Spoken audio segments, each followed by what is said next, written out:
ભાવનગર શહેરના વિદ્યાનગરમાં આવેલી sub registrar કચેરીમાં ગઈકાલે ધર્મેશભાઈ પોંદા નામના વકીલ ઉપર દસ્તાવેજના કામ કરાવવા આવેલા શખ્સે તેના ઉપર ટેક્સની રકમને પગલે હુમલો કર્યો હતો, જેને પગલે ઇજાગ્રસ્ત વકીલને સરટી હોસ્પિટલ ખસેડાયા હતા।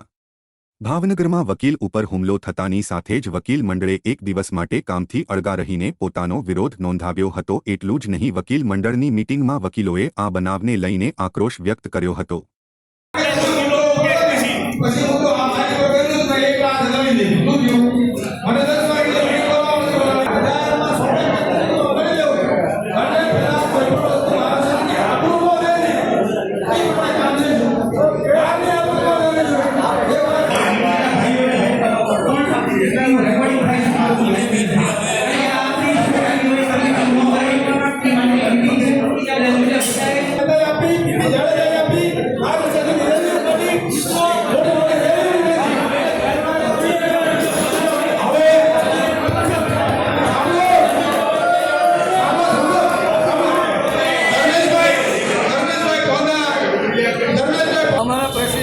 હિરેનભાઈ જાની અત્યારે સંજોગોવશાત 2 દિવસ માટે બહારગામ છે।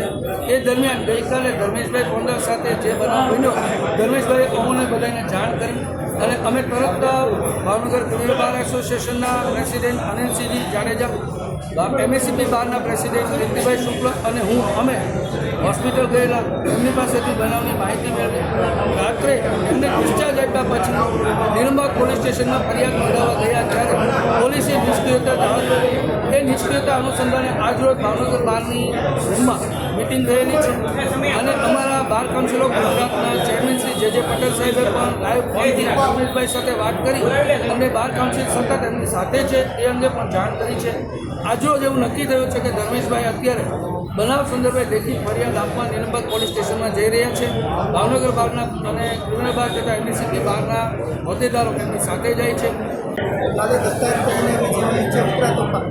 વેચનાર પાર્ટીને જે હાઉસ ટેક્સ બાકી હતો એના બાબત વાતચીત થયેલી, તો ખરીદનારે કીધું કે હાઉસ ટેક્સના જે પૈસા છે એ તમારે વ્યવહારે દેવા પડે। હાઉસ ટેક્સ બાકી હતો તો પણ મેં દસ્તાવેજ કરાવી લીધો કે મારી ભૂલ છે, તો કીધું કે ટેક્સના પૈસા આવી રીતે ભૂલી જાય, એ મોટી કાંઈ રકમ નથી, પણ ખરીદનાર દ્વારા કહેવામાં આવ્યું કે જે વ્યવહાર થતો એ આપણે વ્યવહાર તો કરવું પડે। એટલે એના દ્વારા મને કીધું ધર્મેશભાઈ તમારું શું કહેવું છે, આ પૈસા તો એમને ભરવા પડે ને? કીધું હા, એ તો એમને વ્યવહારિક છે દેવા પડે। તો ત્યારે એણે મને કીધું કે તમારે વચ્ચે બોલવાની જરૂર નથી। એટલે જો આ લોકોએ મને કીધું એટલે વચ્ચે તો મારી ઉપર ઉશ્કેરાઈ ગયા અને જેમ આમ ગાળો દેવા માંડ્યા, એટલે પછી બંધ થઈ ગયા। અને પછી હું એક બાજુ મારે એક ફોન આવ્યો એટલે હું સાઈડમાં વયો ગયો અને ત્યારબાદ બધા છૂટા પડી ગયા, ખરીદનાર એ નીકળી ગયા અને વેચનાર એક બાજુ ઊભા હતા। જેવો હું સ્કૂટર લઈને નીકળો એટલે મને કીધું કે શું કરવાને તારે વચ્ચે એવું કેવું જોઈએ, પૈસા દેવા જોઈએ, મારે દેવા તે ન દેવા, મને જેમ ગાળો દીધી ને તીક્ષ્ણ હથિયાર વડે મારી પર હુમલો કર્યો અને મને ઢીકા પાટુનો માર માર્યો અને મારા ખીચામાં જે ઉપલા 2500 રૂપિયાની જે રકમ હતી એ લઈ લીધું। જા તારા ખાતે ભરાઈ ગયા, જ્યાં દોડવું હોય ત્યાં દોડી લે જા।